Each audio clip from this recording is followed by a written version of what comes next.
Good morning and welcome to Apron Strings. It's a dreary Saturday here in Texas. It's supposed to rain. It was supposed to rain a bunch yesterday. We didn't get a bunch of rain, but some areas around us did. But if looking outside is going to come true, we're probably going to get some rain today. But I went out and let the chickens out where they could peck around before they got wet. And then I thought I needed to make something for our lunch, so I'm going to make a rice dish. Y'all know how I like rice. But first of all, I want to show y'all something that I got in the mail. And the deal is, this was mailed December 28th.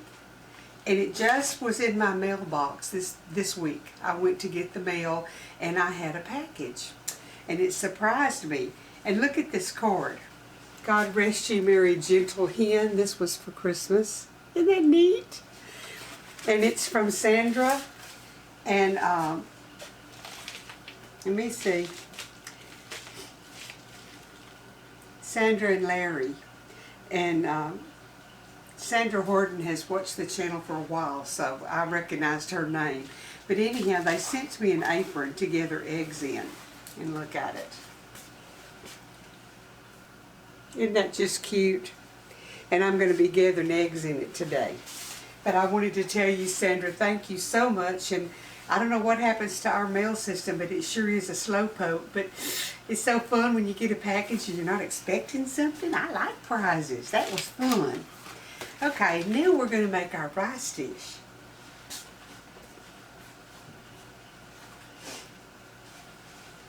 And let me tell y'all something. I'm not crying and I'm not sick. But I've got allergies and my eyes just keep making little tears and I keep sniffing and I hate it and there's nothing I can do about it. So here we are. Today we're going to make French onion rice. And it calls for chicken broth, French onion soup, a stick of butter, a cup of raw rice, and a pound of hamburger meat. And I've already browned, remember the other day when I told y'all that I freezer banked my hamburger? So I've got my meat ready, but I'm going to heat it in the skillet a little bit before I put it all in here together. So let me get me a skillet and get my hamburger in it. And the hamburger already has onion and bell pepper in it. And the recipe actually does not call for that, but I always add onion and bell pepper and garlic. Y'all know that. So I'm going to heat this up a little bit. I'm going to melt my stick of butter in my pan. Now the recipe says an 8-inch pan. This is 10 inches. And I got this one time at Tuesday morning and it's strawberry rose, strawberry something or another. And I always look for them because y'all know how I like red. And so I've got several different sizes of these pretty little red on the outside rim pans. And I like to use them when I can. So I'm going to open up my butter, and this is one of the few things that I'll use the microwave for. I'm going to melt my butter in the microwave, and I'm going to get my meat heating, and then I'll be back, and I'll talk some more and show you what I'm doing.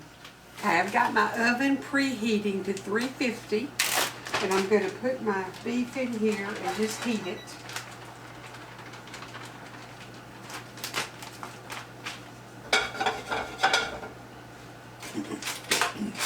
I'm using one of my scan pans, and one of the advantages of that brand of cookware is you can use your metal utensils that don't scratch it all up.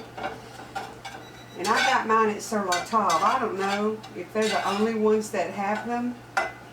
They're made in, I think it's Sweden, and they have a much higher standard for their non-stick than the United States does.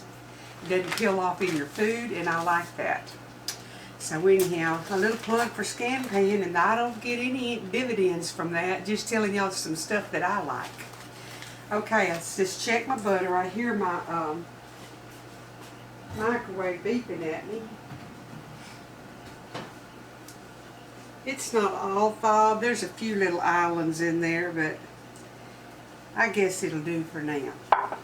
So I'm going to let my butter sit there just a minute. It didn't call for it, but I want to add a little bit of onion to mine. So I'm going to add, just for some extra flavor, probably a couple of tablespoons of minced onion, dried minced onion. And I got this other day at It's a Kirkland brand I got at Costco. And every now and then I'll just add a little bit to something when I think it needs it.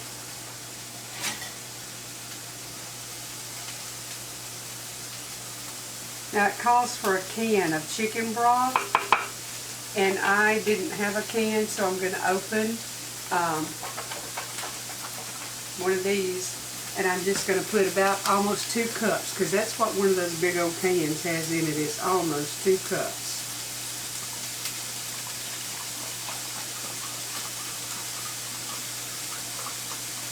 One and 3/4 is probably what I'm going to use. Put the rest of that up. I'm going to wait and put my meat in the butter, because I don't want to put the cold stuff in there and it clump the butter back up. I want it to all be where I can just stir it around.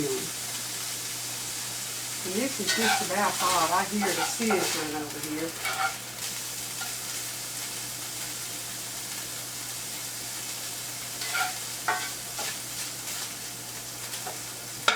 That's hot enough.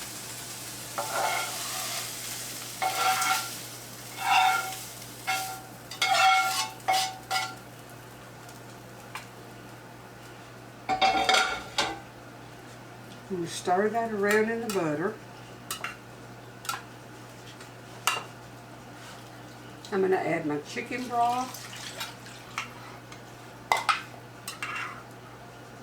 This will be similar to dirty rice.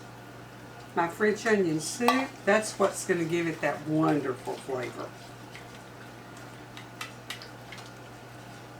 And a cup of raw rice.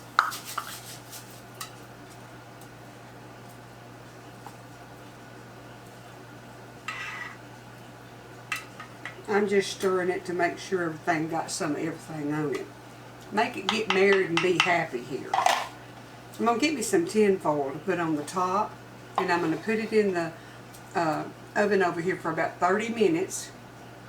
And I think it should be done. I don't remember just how long. I usually cook it, because a lot of times I use already cooked rice, so it cooks quicker. So let me get my foil to put on the top, and we'll get it in the June oven and see how long it takes. And we'll have a good little dish to go with our lunch. Okay, it's been in for 30 minutes. This is a neat little gadget I bought somewhere, and I don't remember where.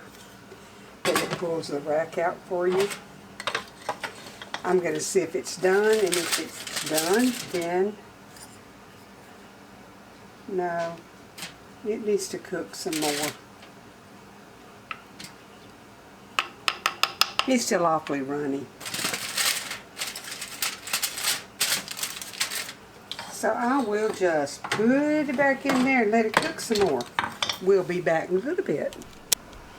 Okay, I'm going to check it one more time here. I think it's done.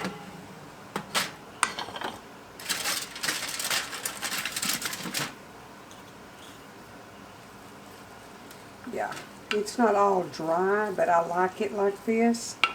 And if my rice is tender, we're good to go.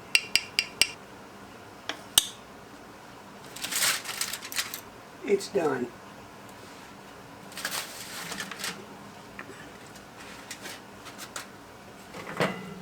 Okay, y'all, I'm going to get it over to the butcher block and show y'all what it looks like.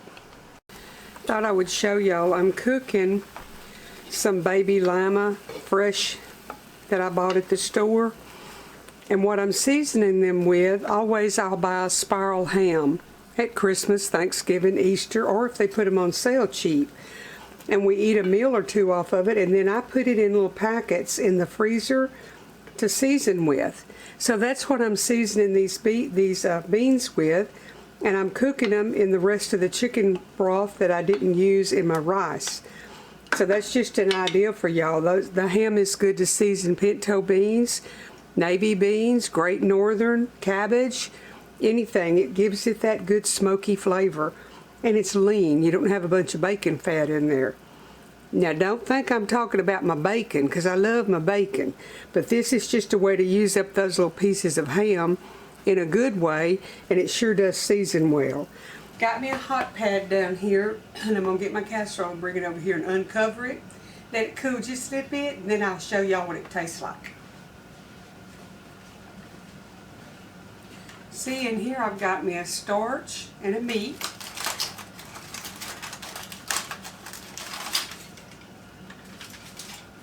And you can see here where I stirred in it. Looks like dirty rice. I don't like true dirty rice because I don't like livers and gizzards. But I'm going to go ahead and stir all of it where the top will look the same. Now, you can chop up the blades on some green onions and sprinkle on the top. Makes it a little bit pretty. Or you could shred you up some lettuce or have some coleslaw, lettuce and tomato, and then put some of this on the top of it. I like rice with salad. If you haven't tried it, you might want to try it. It's pretty good stuff.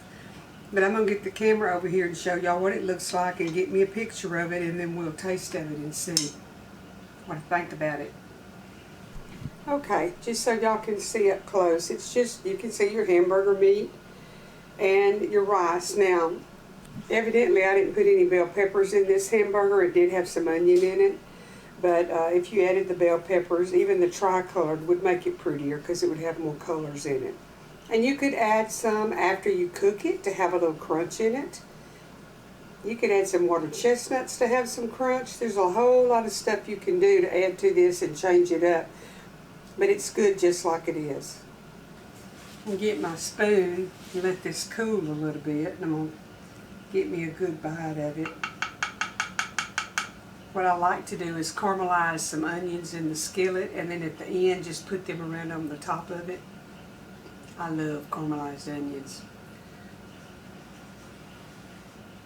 And I don't love to burn my mouth, so I'm going to cool this because that's my germs I'm blowing on my food. And I'm going to eat it.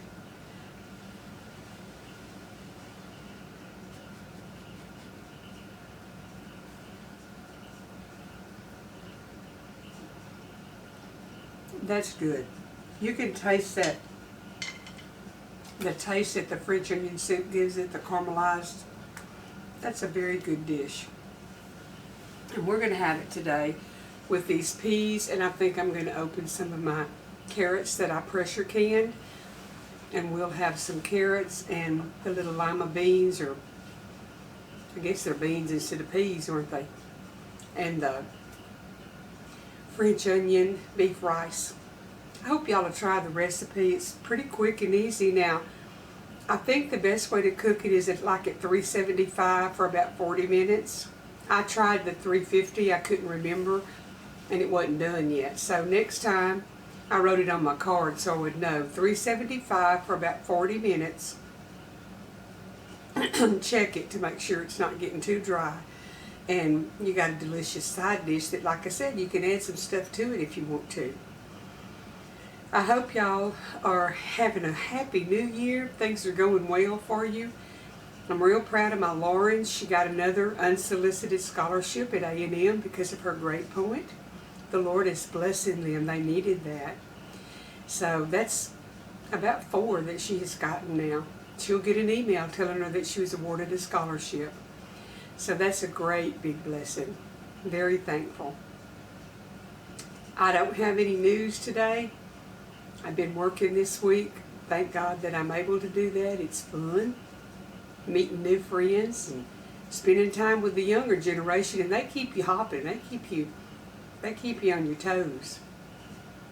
This next week I only have 2 days so far, and I may not take any more days. I might just work the 2 days and have some days out. I know when spring gets here and I can get out and get my gardening all going, I'm not going to want to work all the time. So I'm trying to work now and get ahead a little bit.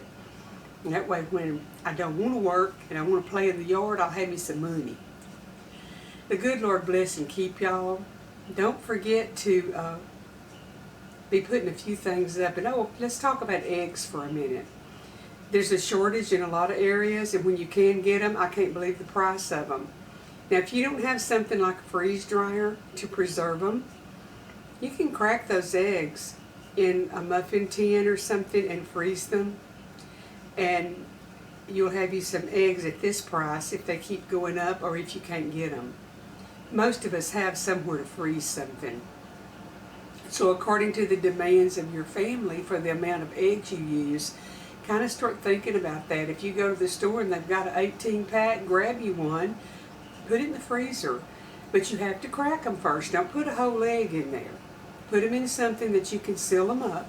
What you can do is put them in a muffin tin or a little silicone muffin tin, some kind of a container, pop them out, and then put them in a Ziploc bag and just get you out one at a time. But you do need to think about that because, my goodness gracious, butter and eggs is out of sight. My friend said, I'm going to buy me a pound of butter every time I go to the store, which is like once a week. Get me some more heads. She said it just keeps going up, and it does. It's a little bit better if you buy it at Sam's or Costco. It comes to right at $4 a pound, which is a lot better than the $5 and $6.98 at the store. Just be wise. Look around you, see what's going on, protect yourself, and get a little bit of stuff ahead in your pantry, because I'm going to tell y'all, it's not going to get any better. Things are going to get higher, and things are going to be unavailable. That's just looking at the world around us and the direction we're going. So y'all, get you some stuff ahead. Plan on what your family enjoys, and just be prepared for whatever might happen or whatever shortages they might declare, and then you can go right on living and it won't bother you. That's like when COVID hit. My pantry was stocked. I didn't have to be in a tizzy about anything, not even toilet paper and paper towel. I had some extra on hand. And that's what y'all need to do. You need to prepare when there's not an emergency. Then when it comes up, you can just watch everybody else scurry around and be frantic and worried to death. Good Lord bless y'all. I'll be back in a day or two with something else.